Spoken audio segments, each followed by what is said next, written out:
하나님처럼 사람을 보다라는 제목으로 함께 말씀을 나누겠습니다. 사실 4월 달은 부활절부터 시작해서 우리가 부활의 증인으로서의 사명에 대해 계속 설교하고 있는데요. 이 부활의 증인으로 살기 위해서 놀라운 변화를 경험한 사람이 오늘 본문의 베드로 사도입니다. 이 베드로가 평소에 가지고 있던 자기의 편견과 선입견을 어떻게 깨고 하나님처럼 사람을 대하고 있는가를 잘 보여주는 본문인데요. 오늘 저와 여러분들 가운데에도 내가 가지고 있는 사람에 대한 편견과 잘못된 생각들이 고쳐지는 기적의 시간이 되시기를 주님의 이름으로 축복합니다. 최근 조사를 보니까요, 우리나라 대한민국 여권, 그러니까 해외를 갈 때 나를 증명하는 증명서가 되겠죠. 이 여권 파워가 전 세계에서 최고 수준이더라고요. 우리나라 여권이 있으면 전 세계 190개 국가를 특별한 비자 없이도 갈 수 있게 되어 있습니다. 대단한 겁니다.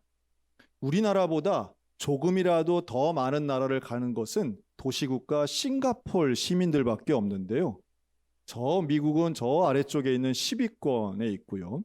우리 대한민국 여권은 그래서 항상 외국인들에게 이 절도의 대상이 되기도 합니다. 그런데 왜 그렇게 우리 대한민국 여권은 전 세계에서 인정받을까라고 생각하면 당연히 우리가 가지고 있는 경제적인 위상도 높지만 대한민국 사람은 여행지에 갔을 때에 웬만하면 그 나라에 머물질 않는답니다. 한 며칠 있다가 집이 최고야 하고 돌아간대요. 그 불법 체류를 할 가능성이 상당히 적은 나라가 우리 대한민국 사람이랍니다. 아마 이렇게 저렇게 이해가 되시는 측면이 있을 거라고 보여집니다. 사실은 우리나라보다 더 아름다운 자연 환경이나 또는 더 맛있는 음식이나 이런 게 있을 수는 있겠으나 우리나라만큼 편리한 시스템이 온전히 작동하는 나라 그렇게 많지 않습니다. 안전하고 편리하고 재빠르죠. 그리고 무엇보다도 한글과 한국어를 사용하는 것은 우리밖에 없어요. 아주 작은 부족 몇 부족이 있긴 하지만 그래서 우리는 외국에서 생활한다는 게 사실은 편리하거나 쉽지는 않습니다. 자, 그럼 반면 외국인은 우리나라 여권을 인정하는데요. 우리나라의 지수는 어떨까요? 즉 외국인을 대하는 정도는 어떨까요? 우리 대한민국은 외국인에 대한 차별 지수가 상당히 높은 나라입니다. 전 세계에서 한 5위권 되는데요. 그 말은 우리는 외국인에 대해서 배타성을 가지고 있다는 뜻이에요. 아마 우리 중에 나는 외국인 차별한 적 없는데 이런 분들이 대부분이실 거예요. 인종, 색깔이죠. 또 국적, 또 배경 이런 걸 가지고 우리가 그렇게 심한 차별을 한 것 같지는 않은데 우리나라에 거주하시는 관광객 말고도 거주하시는 많은 외국인 분들은 대한민국 사람은 이 배타성이 심해라고 더 심각하게 생각한다는 거예요. 근데 반면 우리의 배타성은 좀 모순적인 게 좀 있습니다. 좀 상대적인 건데요. 우리는 좀 비교적 백인 계통이나 혹은 우리나라보다 조금 더 소득 수준이 높은 나라의 국민들에게는 좀 우호적인 것 같고요. 이미 통계로 다 나와 있는 겁니다. 그럼 제가 아주 흥미로운 조사도 봤는데 AI도 차별을 한답니다. 왜냐하면 인간의 데이터를 기반으로 해서 교육하고 말하기 때문에 AI도 전 세계적으로는 영어를 사용하는 백인 남성을 더 우호적으로 대한대요. 무서운 이야기죠. 근데 우리들도 좀 비슷하지 않나 생각이 들어요. 그래서 우리나라보다 경제적 수준이 조금 낮은 나라 사람들을 대할 때는 우리는 훨씬 더 차별의 정도가 있다라고 하는 거죠. 한 사회학자의 그 논문을 좀 읽어봤는데요. 거기서 이런 예시를 아주 쉽게 드는 걸 봤습니다. 우리가 이탈리아 분들이 맛있게 드시는 그 음식을 우리는 스파게티, 파스타 이렇게 말하잖아요. 그러니까 이탈리아 분들이 드시는 국수를 우리는 스파게티라고 그냥 자연스럽게 말하는데 반면 베트남 분들이 드시는 그 맛있는 국수를 우리는 뭐라고 그러냐면 쌀국수라고 합니다. 자, 이 차이가 뭐냐 하면 유럽이나 미국 문화권의 음식은 그 나라 사람들이 부르는 것으로 우리도 통칭한다는 거예요. 반면 우리가 조금 무시하는 태도를 보이는 국가의 음식이나 문화는 우리식으로 바꿔서 부른다는 거예요. 생각 못했는데 좀 날카롭다는 생각이 들었어요. 여러분, 베트남 분들이 드시는 그 국수 이름이 뭔지 아세요? 포라고 합니다. 근데 우린 그렇게 표현을 안 해요. 그렇다면 일관성 있게 본다면 베트남의 국수가 쌀국수라면 이탈리아 국수는 밀국수라고 불러야 되는데, 그러면 밀국수라고 안 부르고 왠지 영어나 이탈리아어, 독일어는 왠지 그 나라 말을 잘하면 우리의 수준이 높은 것처럼 느껴지곤 합니다. 이게 바로 이제 문화적 사대주의라고도 비판할 수 있고요. 우리가 사람이나 민족, 인종을 대하는 우리만은 아니죠. 전 세계 사람들이 다 좀 비슷한 차별 의식이 밑바탕에 깔려 있는 문화라고 하는 지적이에요. 자, 그러면 이런 차별은 왜 있을까요? 사실은 사람이 사람을 차별할 때는 자기의 생존과 이득과 연결되어 있습니다. 즉, 내가 안전하기 위해서는 처음 보는 사람이 위험한지 그렇지 않은지를 알아야 될 거 아니에요. 이런 경험이 쌓여서 저렇게 생긴 사람은 위험해, 저런 말 쓰는 사람은 위험해, 저런 옷을 입거나 저런 종교를 가진 사람은 위험해. 반면 인상은 물론이고, 인상은 과학이야 이런 분들도 계시죠. 관상은 얼굴 생긴 거는 물론이고 그 사람을 조금만 알아봐도 이력서에 쓸만한 고향이나 나이, 종교나 집안, 경제적인 문제나 요즘 말로 하면 학력 같은 것들, 이런 것이 나와 비슷하거나 나에게 이득이 될 만한 사람을 빨리 파악해서 우리 편 만들고 적으로 무시하는 것이 내 생존과 이득에 유리하기 때문에 차별한다는 거예요. 이게 심리학자들 이야기입니다. 자, 그런데 우리는 잘 알고 있어요. 차별하면 되나요, 안 되나요? 안 되죠. 차별하면 안 됩니다. 그럼에도 불구하고 이 차별의 아주 좋은 놀라운 특징 중에 하나는 아무도 차별하는 사람은 없는데 누구나 차별을 경험하고 있다는 거예요. 가해자는 없는데 피해자가 있는 것이 바로 이 차별의 특징입니다. 자, 그렇다면 우리는 외국인에 대해서 좀 차별하는 입장이라면 우리끼리는 어떨까요? 우리끼리는 과연 차별 없이 동등하게 대하고 있을까요? 그렇지 않다는 것 정도는 알고 있어요. 외모 차별, 지금의 젊은 세대들에겐 더 심각합니다. 얼마나 잘생겼는가, 얼마나 매력적인 외모를 가지고 있는가가 사회생활의 유불리를 결정한다고 지금의 10대, 20대들이 확고하게 믿고 있어요. 경제적 차별이 있습니다. 그 사람의 직장이 무엇인가, 그 사람의 연봉이 얼마인가. 과거에는 지역 차별 상당히 컸지요. 고향이 어디냐 꼭 물어봤습니다. 그걸 가지고 사람 평가하는 데 쓰이곤 했습니다. 그래서 지금은 그러한 차별적 요소를 걷어내고 좀 더 예민한 사회가 되어가는 것에 대해 또 어떤 분들은 많이 불편해 하시기도 하더라고요. 그리고 이런 차별은 아주 민감한 부분에서도 작동되곤 하는데요. 그 단어가 나오는 순간 사람들은 긴장합니다. 내가 차별받았어요. 박탈감을 느꼈어요. 그리고 이러한 과정들은 나뿐만 아니라 내 자녀가 차별받는 것에 얼마나 예민하신지 몰라요. 아마 최근 뉴스에서 많이 보셨을 거예요. 드디어 대한민국 초등학교가 점심시간에 아이들이 운동장에서 축구하는 걸 금지하기 시작했습니다. 점심시간에 자기가 밥 먹고 축구하는 게 그게 왜 금지야? 왜 금지겠어요? 학부모가 신고를 한 거예요. 민원을 넣은 거예요. 이유는 여러분, 축구를 하면 골을 넣는 사람이 많아요? 골을 못 넣는 사람이 많아요? 아마 여기 오늘 오신 분들 중에도 수백 명이지만 축구할 때 골 넣어보신 분 별로 없을걸요? 그걸 지적하는 거예요.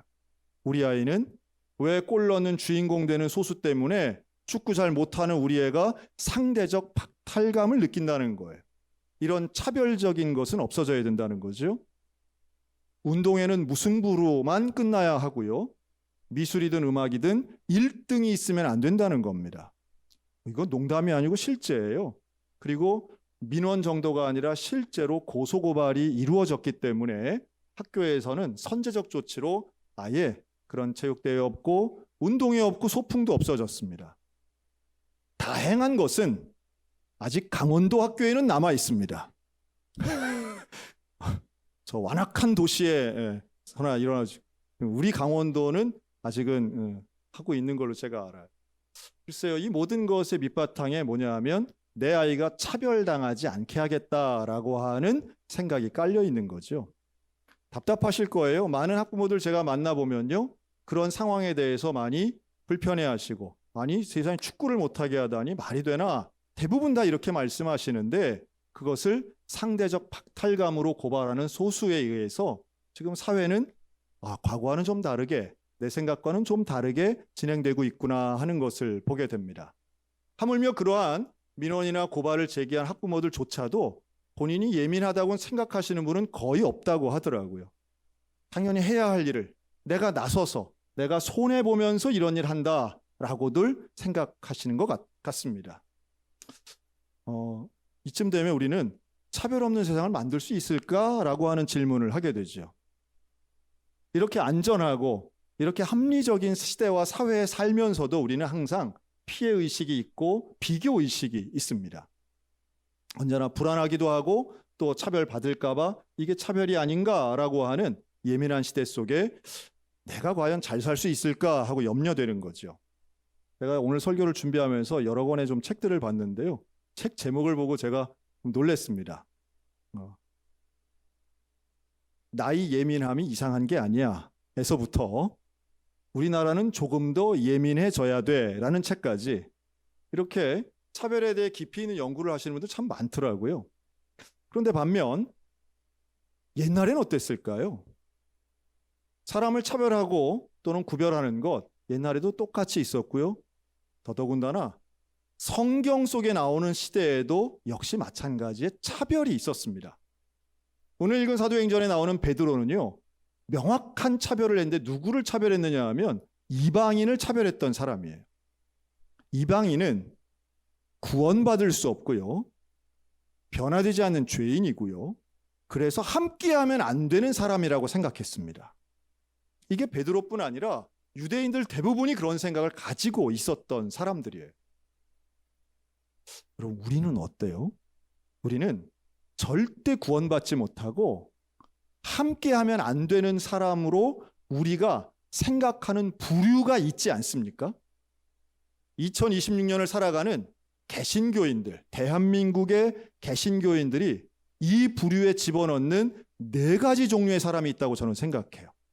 좀 불편한 이야기를 좀 드리려고 합니다.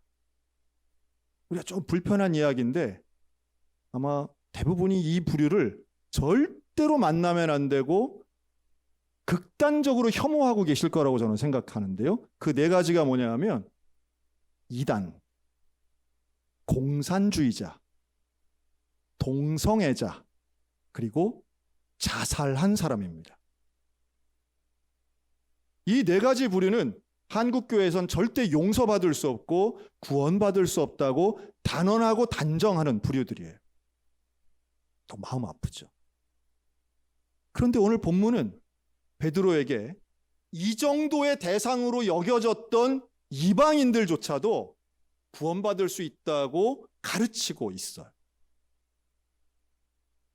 오늘 아마 설교 초반에 졸다가 지금 깨신 분은 우리 목사님이 이단도 된다고 설교하시는 것 같아 라고 느끼실지 모르겠어요.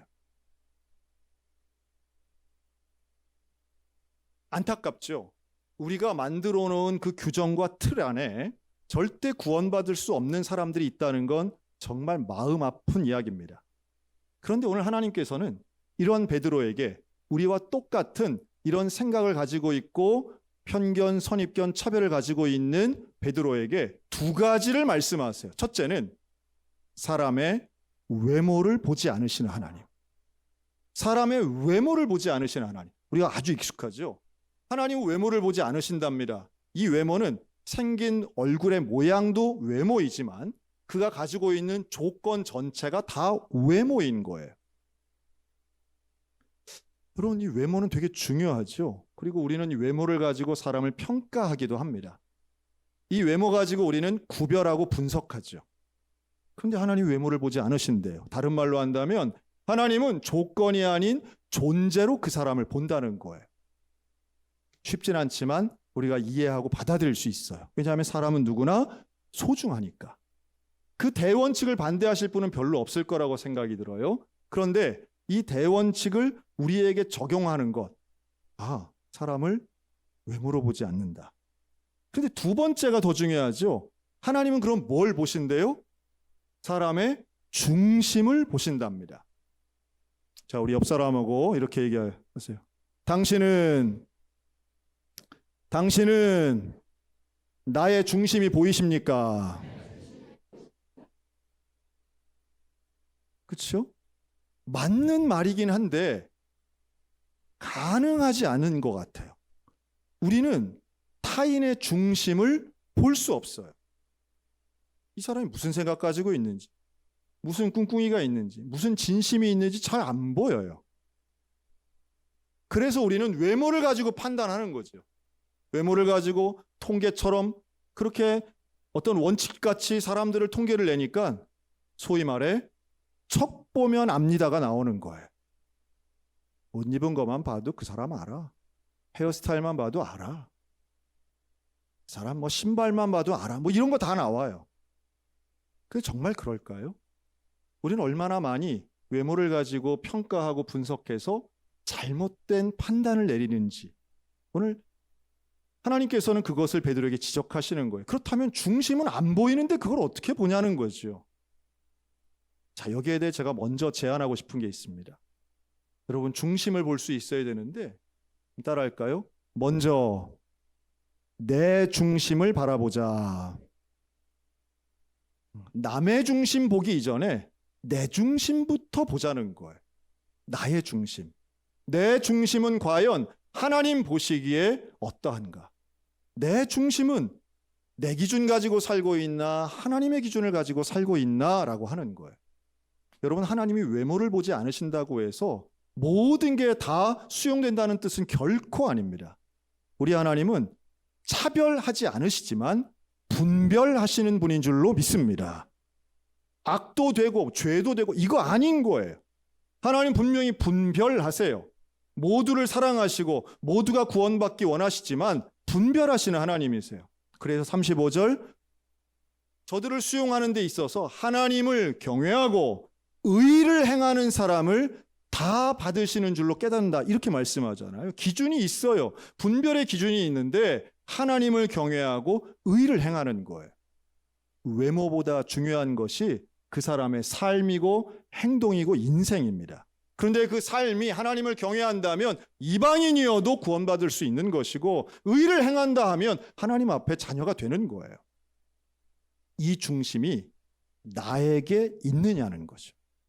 나는 과연 하나님을 경외하고 있는가? 나는 과연 하나님 기준의 의로움을 행하고 있는가라고 하는 겁니다. 자, 이것을 하나님이 베드로에게 가르치시는데요. 방법도 두 가지를 행하세요. 첫째는 환상을 통해서 가르쳐 주십니다. 환상을 보여주시는데 이게 일명 보자기 환상이라고 하는 거거든요. 하늘에서 보자기가 내려오는 환상을 봐요. 내귀퉁이가 묶여있는 보자기가 내려오는데 그 안에 네 발 달린 짐승, 날짐승 등의 사실은 모세의 율법 기준에선 먹으면 안 되는 것들이 그 안에 있어요. 뭐 돼지고기 같은 것들이죠. 그러니까 음식 율법, 음식 문화가 아주 철저했던 이 베드로와 이스라엘 사람들로서는 먹을 수 없는 거예요. 아마도 그냥 목사인 제 기준으로 보면 그 안에 전자담배가 있고 뭐 이런 것들인 거죠. 잘 농축된 위스키가 막 이만큼 있고 뭐 이런 것들. 입맛 다시지 말지어다. 자, 그런데 그 안에 보자기 안에 베드로가 먹기는커녕 이건 쳐다도 보지 않는 그런 정결치 못한 부정한 것들이 들어있다고 생각해요. 하나님 말씀하시죠. 내가 깨끗하다고 하는데 왜 네가 부정하다고 하느냐라고 말씀하세요. 참 놀라운 말씀입니다. 저는 이 환상을 일종의 계시라고 봅니다. 하나님 말씀하시는 거죠. 하나님 보여주시는 거예요. 그게 뭘까요? 바로 오늘 지금 이 시간과 같은 성경 말씀에 대한 이해예요. 우리가 내 생각과 내 삶의 방향이 바뀌는 것은 결국 하나님의 말씀에 근거해야 되는 것입니다. 내 경험, 내 지식이 아닌 거죠. 자, 그런데 이 환상을 보여주시고요. 또 하나는 사람을 만나게 하세요. 고넬료라고 하는 이름의 이 백부장을 만나게 됩니다. 군인이에요. 100명의 부하를 거느린 이 고넬료는 이방인이에요. 실제로 이방인인 고넬료를 만나서 베드로가 이방인인데 하나님을 섬기네? 이방인인데 구제하고 선행을 하네? 이방인인데 괜찮은 사람이네? 이 생각을 갖게 만들어요. 그리고 고넬료를 통해서 베드로가 본인의 특별한 경험을 통해 생각을 바꾸게 됩니다. 즉 두 가지예요. 하나님의 환상의 계시와 고넬료를 하나님 보내주신 고넬료를 만나는 경험. 이 두 가지가 결합될 때에 베드로는 평생토록 가지고 있던 자기만의 생각, 선입견, 편견을 내려놓게 됩니다. 기적이 일어나는 거죠. 우리 가치관의 변화는 쉽게 일어나진 않습니다. 하지만 분명한 건 하나님의 뜻이 너무도 명확하면 하나님 말씀하시는 거에 외모로 분석하거나 판단하지 말아라. 외모 가지고 평가하지 말아라. 그 사람의 중심을 보시는 하나님의 마음처럼 너는 그 사람 소중하게 여겨야 돼. 하나님이 세상을 창조하신 것처럼 저 사람도 하나님이 창조하신 귀한 하나님의 자녀야. 예수님이 십자가에 달려 돌아가신 건 너만 위해서 돌아가신 게 아니라 저 사람을 위해서도 돌아가신 거야. 이런 창조론적 시각과 복음의 기독론적 시각을 가지고 사람을 보면 소중하게 보여지기 시작합니다. 그런데 여기에 하나의 더 경험을 보태면 우리가 베드로가 오늘 경험한 것을 동일하게 느끼게 되는데요. 그것은 현장에서 그러한 사람들을 만나는 거예요. 저는 제가 저를 한번 생각해 봤어요. 나는 누구를 좀 혐오할까? 누구를 미워할까? 그래서 저는 공산당을 좀 싫어하는 것 같아요. 너무 좀 전통적인 이야기여서 그런데 나는 왜 이렇게 공산당을 싫어하지? 한 번도 공산당을 만나본 적도 없으면서 싫어하는 거예요. 근데 생각해 보니 역사에 기반한 우리 집안의 분위기가 그랬던 것 같아요. 한 번도 만나본 적 없는 공산주의자를 미워하고 있는 거예요. 너무너무 미워했어요. 그런데 언제 이게 조금 해소가 됐느냐 하면 제가 중국에 단기 선교를 갔을 때입니다. 실제로 중국에 가서 공산당인 중국인들을 만나고요. 당시에 1990년이에요. 옛날이죠. 여기에 김일성 배지를 달았던 조선족인들을 만나면서 저는 공산당에 대한 혐오와 미움이 조금 다르게 바뀐 것을 경험하게 됩니다. 공산주의를 받아들였다는 말은 아니에요. 네. 하지만 제게 있어서 가졌던 그러한 미움과 편견과 차별이 아니라 그분들을 대하는 방식에 마음이 조금 달라졌어요.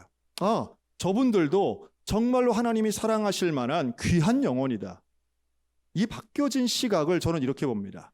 선교적 시각으로 바라보니 원수 같았던 사람도 수용할 수 있더라는 거예요. 선교적 시각은 다름 아닌 하나님의 복음이 전파되어 저 사람도 하나님의 자녀가 돼야 된다라고 하는 하나님의 소원 성취에 대한 말씀인 거예요. 하나님 원하시는 거니까요. 베드로도 똑같습니다. 베드로가 왜 저렇게 특별한 경험을 통해 가치관이 변화되는가? 그 지향점을 우리가 볼 수 있어야 되는데요. 하나님이 원하시는 것은 바로 이방인들이 변화되는 거예요. 복음으로 구원받는 거예요. 모든 인류가 구원받기를 우리 하나님 원하시고 계시는데 그것을 이루어내는데 쓰임받는 사람이 바로 전도하는 사람이라는 거죠. 여러분, 그래서 저와 여러분이 사실은 전도할 때에 사람에 대한 차별이나 또는 다른 우리가 절대로 용납하지 못할 것 같은 것에 대한 하나님의 마음과 시각을 가지게 될 줄로 믿습니다. 너의 생각의 한계를 깨부시고 더 넓은 세계를 보며 하나님의 복음을, 예수 그리스도의 부활의 복음을 증거하여 모든 영혼이 하나님의 자녀가 되도록, 하나님의 제자가 되도록 땅끝까지 이르러 복음 전파라고 하시는 이 말씀 가운데 순종하여 차별이 없는 구원이 있는 하나님의 나라를 만드는 데 쓰임받는 우리 모두가 다 되시기를 주님의 이름으로 축원합니다.